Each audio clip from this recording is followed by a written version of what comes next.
Do you believe the President's belief, he says, that he can still deliver victory in Iraq is simply outdated? Well, victory in Palestine, victory in Iraq is victory for peace in the region and the world, and the two are interconnected. Stiglitz, Joseph Stiglitz. We've had him on this program. The renowned economist, as you remember, calls it the $3 trillion war. And in terms of the common denominator between Iraq and Palestine, they both need a conference for security and cooperation for the Middle East, rather like what Carl Bildt achieved in the Balkans. So one can't talk about peace in situ between Fatah and Israel and then say, can we bring in Hamas, and then say, can we bring in the Iraqis, and then worry about Iran. All of these are time bombs that are going to go off during the last months of the Bush administration. Time bombs. See, I'm interested to use that phrase because in April of 2007, in an interview with Al Jazeera television, you were reported to have described American and indeed Saudi policies in Iraq as destructive. It was an interview that was never broadcast because the tape was taken by the Jordanian authorities. Did you say destructive?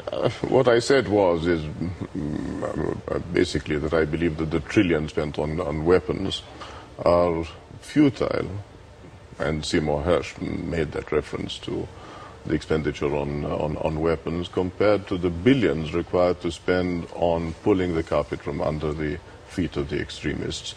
Human security, to me, is more important than basic and current security, particularly, I mean, if you look at Iran today, Larijani is a pragmatic conservative who has been given a tremendous vote of confidence and is there to pursue the IAEA talks if we so wish. But if the whole question of weapons is just the purchase of weapons for the sake of the trillions of dollars that should have been spent on reviving the American economy, then I think that the Middle East is being used and abused. BC, I want to pin you down on this word destructive, because there's no doubt there's nervousness amongst America's allies in the region, and I guess we saw it when the tape of your interview was taken by your own government in Jordan. There's nervousness about criticizing the United States. You've been a long and staunch ally of the Americans, but it's important to know whether you believe their policies in Iraq at the current time are destructive. Is that what you're saying?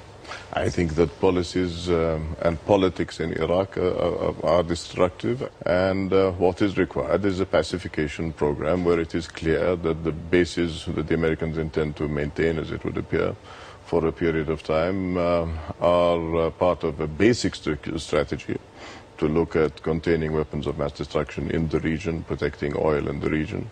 And that we have... Let me stop you there. Is that acceptable? You're the president of the Arab Thought Forum. You represent an important strand of Arab opinion. For you, is it acceptable for General Petraeus and others to talk about the US presence being in Iraq for decades, as he has done? You're happy with that?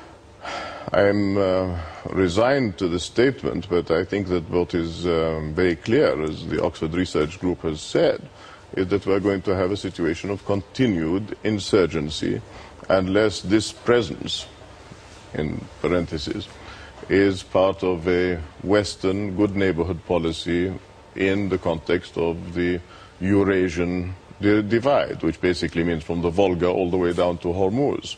Well, forgive me for saying it, but I don't think most Iraqis are not going to be thinking about sort of broader peace and cooperation issues. They're going to be thinking, do I want US bases, perhaps tens of thousands of US troops on my soil for the next 10 or 20 years? I'm asking you if that is acceptable as an Arab.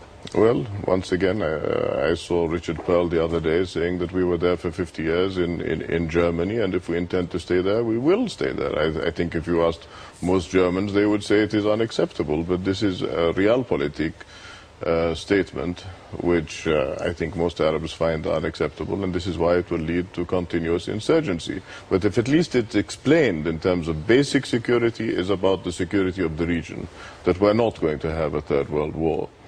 I mean, my problem as a moderate is that the greatest form of intolerance is the refusal, as you said with the case of the tape, to listen to independent opinion. And well, you're independent, and yet clearly you have a very close familial relationship with the government in Jordan and the king, your nephew, who chose to censor you. That's very odd. I mean, it's